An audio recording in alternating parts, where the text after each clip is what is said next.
Ramadan, il faut le prendre de deux côtés.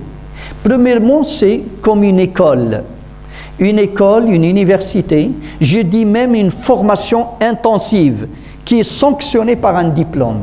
Le diplôme, la'allakum tattaqoun, c'est d'avoir cette élévation spirituelle, c'est de sortir avec la taqwa. Comme chaque formation, il y a des gens qui réussissent, d'autres qui échouent, et bien après Ramadan, chacun de nous saura s'il a réussi, s'il a bien jeûné ou non. Il suffit de voir ta vie après Ramadan. C'est ta relation avec le Coran, avec salat, avec ton comportement, avec ta langue, ça change, c'est que tu as jeûné correctement. Tu as jeûné autrement. Sinon, malheureusement, c'était une perte de temps. Le prophète sallallahu alayhi wa sallam dit combien de jeûneurs ne gagneront de leur jeûne que la faim et la soif. Aucune hasanat. Et combien de jeunes qui prieront la nuit ne gagneront que la fatigue. Donc c'est important de se donner ce temps et d'écrire. C'est quoi les choses que j'ai envie de faire, d'effectuer dans ma vie et que je n'arrive pas jusqu'à aujourd'hui? Comment ma relation est avec la salat? Est-ce que je prie à l'heure? Est-ce que je prie à la mosquée ou bien la mosquée n'est pas importante dans ma vie? Sauf si je veux vraiment passer un petit temps, je pars là-bas, ou bien j'ai l'importance de ces pas. Quand je reviens à la mosquée. Ma relation avec le Coran, est-ce que je le lis tous les jours? Ou bien je l'ignore? Ma relation avec mes parents, c'est important. Ma relation avec mon conjoint, mon époux, mon épouse, mes enfants, avec mes voisins, et de voir où sont c'est quoi ce que ma religion me demande et que moi je ne les fais pas correctement, je les écris. Et de l'autre côté aussi, où sont mes défauts, d'écrire mes défauts, ces péchés que je veux arrêter mais que je n'ai pas réussi jusqu'à maintenant. Une fois qu'on les écrit, faites quelque chose. Maintenant, je vais vous donner des outils qu'on utilise dans le management. Mais le prophète sallallahu alayhi wa sallam dit al-hikmatu dallatul mu'min. La sagesse, c'est la chose perdue du croyant. Là où il la trouve, elle est à lui. Faites un petit tableau.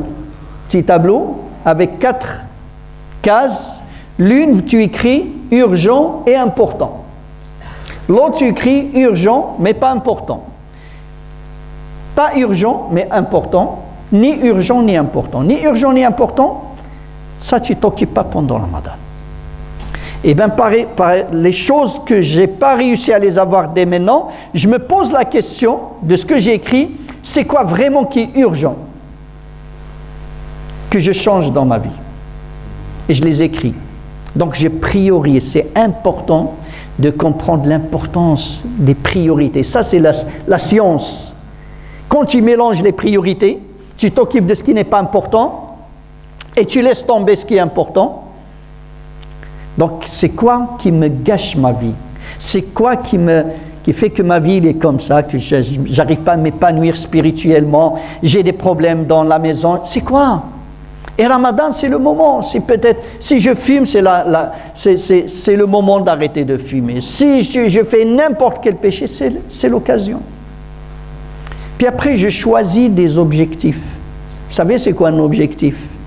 Aussi, je reviens au management, je vous explique ça. Un objectif, ils disent, il doit être smart. Qu'est-ce que cela veut dire? On prend l'exemple de Ramadan. Il doit être spécifique, je dois le désigner. Pendant ce Ramadan, avant Ramadan, je ne lisais pas le Coran. Voilà un exemple. À partir de maintenant, tous les jours, je lis le Coran.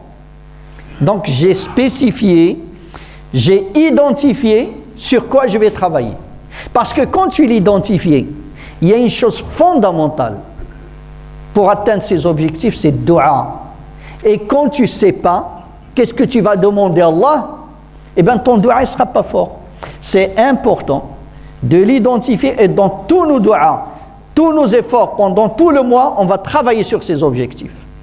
C'est clair? Des duas.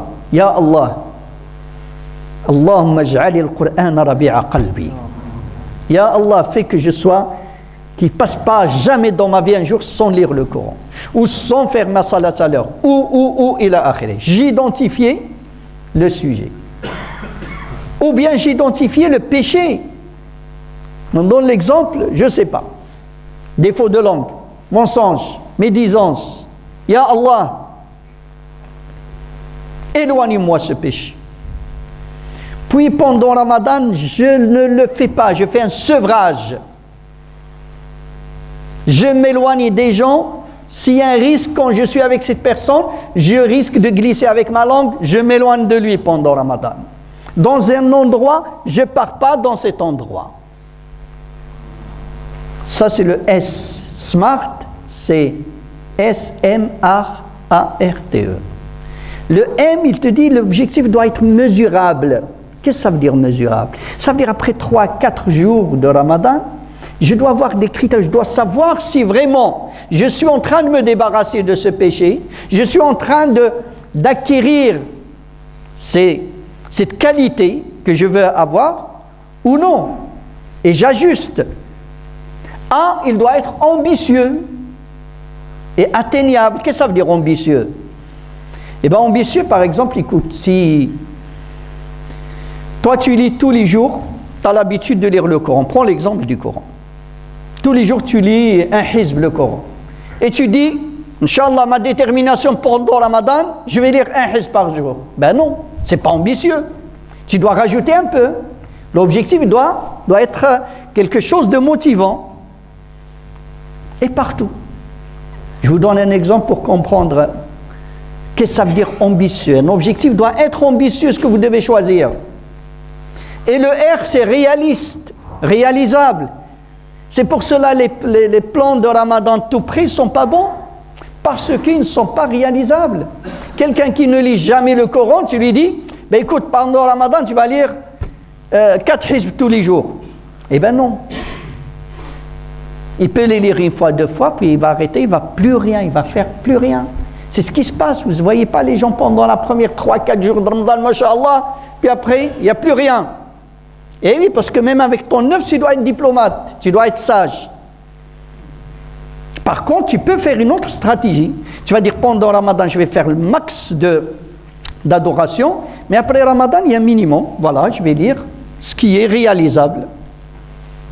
Un hizb du Coran par jour.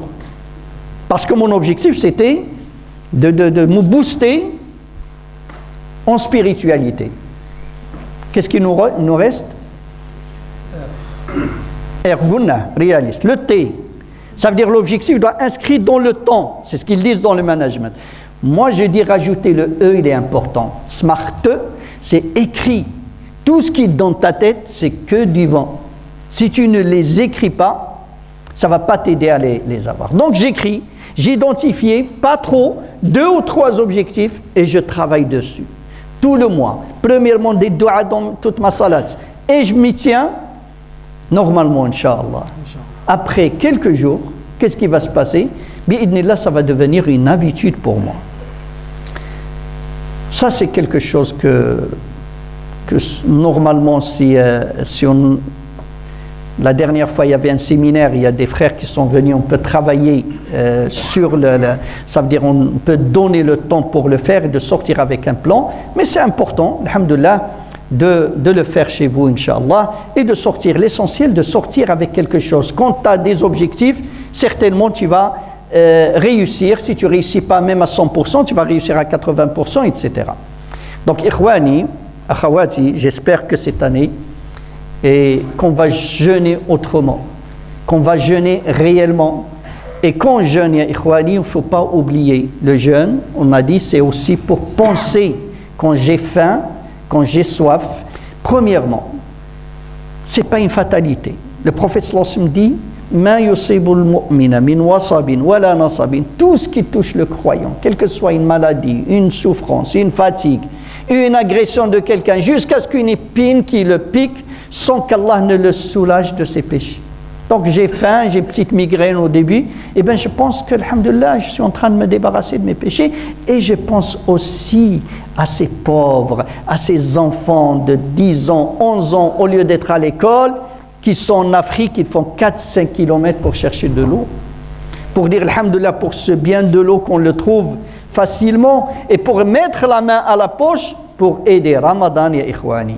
C'est le mois de la compassion, c'est le mois des pauvres, c'est le mois du don. Le prophète sallallahu alayhi wa sallam dit, celui qui nourrit quelqu'un, eh bien c'est Allah subhanahu wa ta'ala lui donne les récompenses, c'est comme s'il a jeûné 2 fois.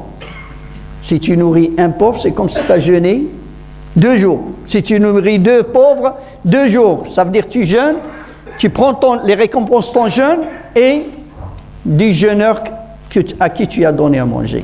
Et pendant Ramadan, on donne du manger à tout le monde, aux riches, aux pauvres, aux voyageurs, aux musulmans, aux pas musulmans, à tout le monde. Alhamdulillah, dans cette mosquée, cette année, il y aura un partenariat entre la mosquée et l'association Muslim Hands France. Muslim Hands, c'est une association qui fait du bien, dont il a des actions dans pratiquement 50 pays dans le monde. Ils font des forages du puits, ils font des parrainages des orphelins.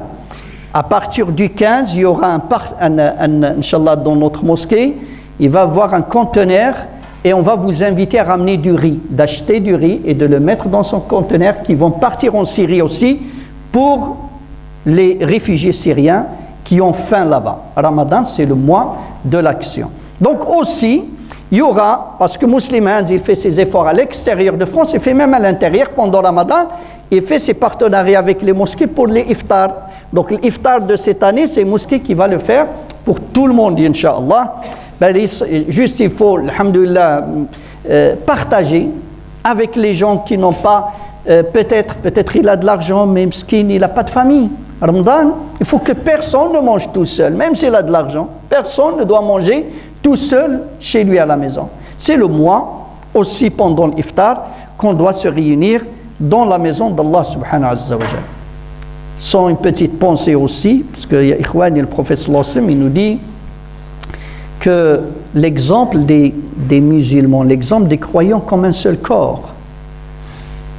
Quand un organe se blesse, l'autre doit souffrir. On doit toujours penser aux gens qui souffrent partout dans le monde. Nous, on va commencer Ramadan.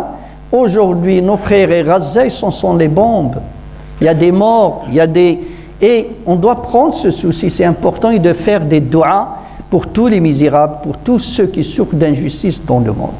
Barakallahu fikum pour votre attention. Jazakumullahu khair. على صبركم لأنها كانت بالفرنسية أكثر من العربية فنسأل الله عز وجل أن يوفقنا وإياكم لما يحب ويرضاه ويجعلنا من الذين يستمعون القول فيتبعون أحسنه